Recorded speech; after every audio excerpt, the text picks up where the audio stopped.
to Sarah's Storytime. I'm so glad to see you again. I hope that you enjoyed last week's story of the gingerbread man. Now, as I said last week, this week's story is about an imp who was a very, very naughty imp.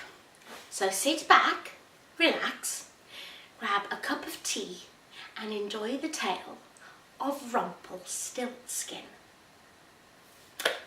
There was once a proud but dishonest miller who had a daughter who was as beautiful as the day and as clever besides. He wanted her to marry into wealth, so he started to spread a rumour. The rumour was that his daughter could spin straw into gold. Of course, she couldn't. She was just a humble miller's daughter. But people started being interested in her from miles around, including the king, for the story had reached his ears. Now, the king was always in want of more money. He was a good and kind and just king, but he needed money and gold in order to fight his battles. He came to the miller and said to the miller, if you will let your daughter come with me to the palace and spin straw into gold for me, I will marry her. The miller was very pleased and agreed. And so the daughter was taken to the palace. She walked through rooms full of fine clothing and silver and gold and jewellery until she came to a room that was filled with straw. There was a spinning wheel in one corner, and the king showed her in. He gave her a kind smile and said, "Now, if you can spin all this straw into gold by morning, I will spare your life and you'll be one step closer to marrying me. I expect all of this to be spun. If not, you will lose your life." With that, he closed the door and she heard the key turn in the lock. The miller's daughter was distraught. She knew she was clever, but spinning straw into gold? But that must be impossible, she thought. What on earth can I do? However, at that moment, an imp appeared. He was small, about so high, with big ears and a rather impish-looking grin on his face. "My dear, I heard of your predicament. I may be able to help for a price." The queen, the miller's daughter, too upset to realise what kind of price he could be asking, agreed. "You go and get some rest, my dear, and I will do your work for you. But take care, for my requests tend to come at a very high price." The miller's daughter nodded. She then went and closed her eyes and fell fast asleep. When she woke up in the morning, she stared in wonder at the spun gold lying on the floor. There was not a hair of straw to be seen, and she was amazed. The king came and unlocked the door. He too gasped in wonder at the shining mound of gold. So the rumours are true, he said. "Come, my dear, I will show you the next room."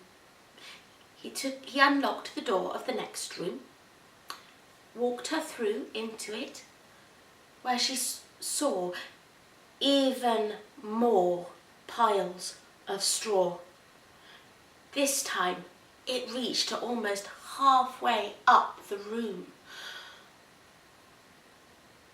I will take you here this evening, but for now enjoy the gardens and my company. As she walked round the gardens, the sadness of the miller's daughter seemed to vanish altogether.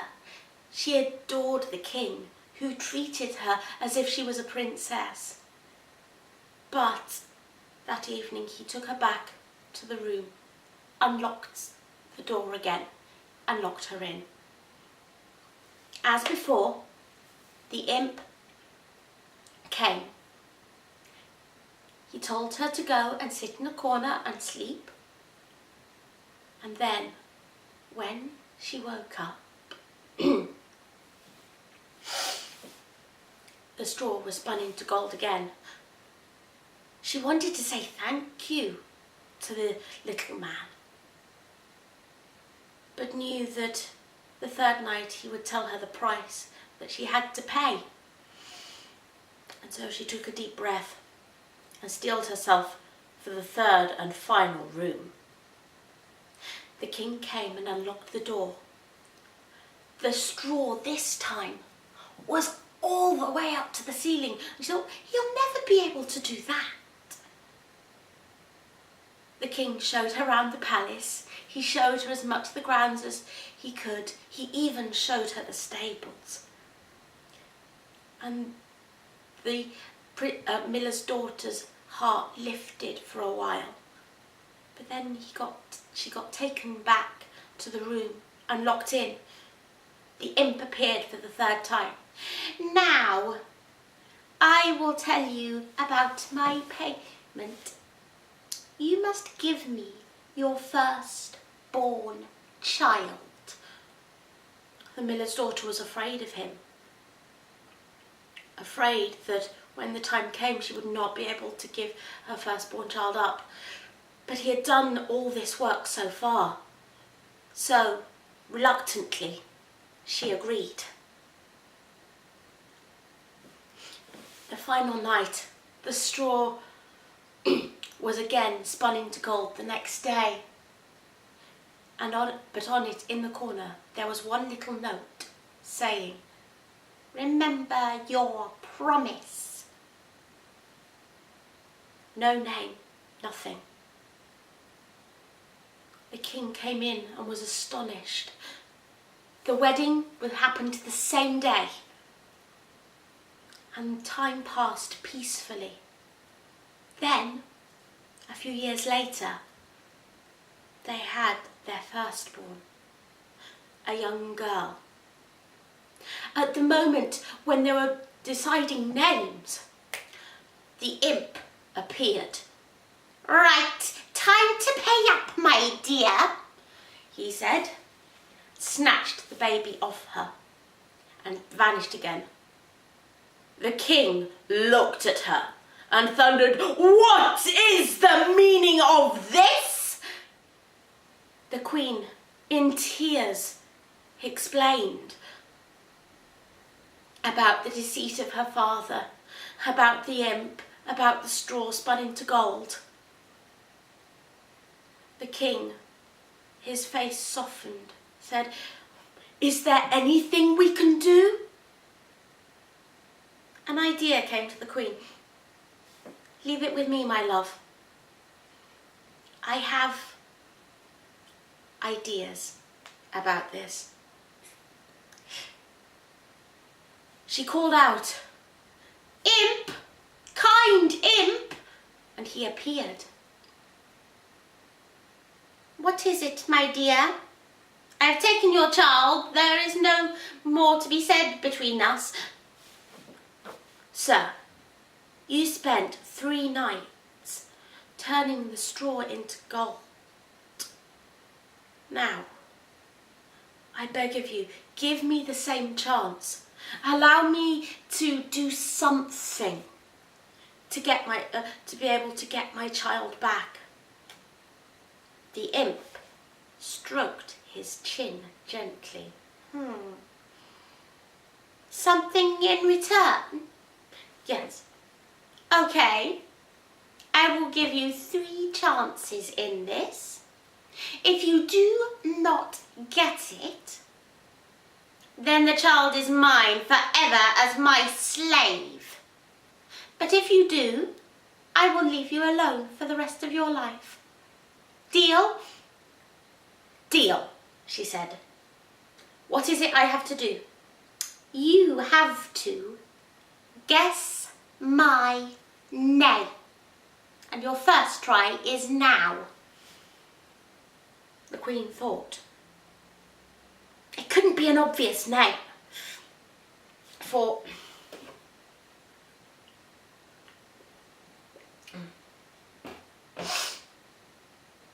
she could tell that the imp was older than he looked. Is it? She thought, rubbing her chin gently. Is it Godfrey? The imp laughed, cackling at her. 1 down, 2 to go. Keep trying, my dear. I will come again tomorrow night. I will give you 24 hours until the second guess. And with that, he disappeared in a puff of smoke. The next day, the Queen searched high and low for a reference in the castle to this having happened before. She tried throughout the whole kingdom, but to no avail. The castle did not mention anything, and though the people knew of him, they didn't know his name. Nobody knew who he was. Downcast, she waited for the imp to return. So, he said when he appeared, any guesses again? Is it Bobby?